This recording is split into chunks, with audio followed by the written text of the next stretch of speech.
কিশোরগঞ্জে ৬টি চোরাই গরুসহ একটি পিকআপ জব্দ করেছে পুলিশ। রোববার ভোরে সদর উপজেলার বিন্নাটি এলাকা থেকে গরুসহ পিকআপটি জব্দ করা হয়। স্থানীয় লোকজন ও পুলিশ জানায়, পাশের ময়মনসিংহ জেলার নান্দাইল মুসল্লি এলাকা থেকে ভোররাতে একটি পিকআপে করে গরু নিয়ে যাচ্ছিল একটি চোর চক্র।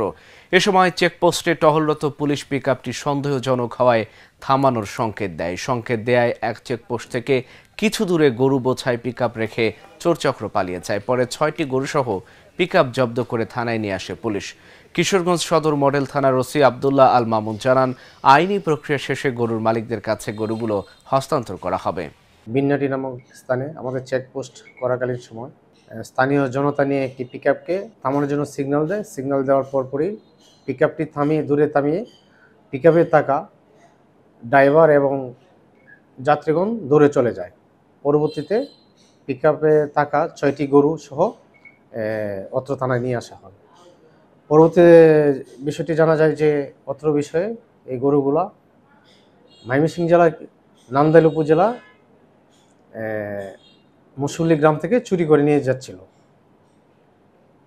এই বিষয়ে নান্দাইল থানা আইনগত ব্যবস্থা নেওয়া হচ্ছে।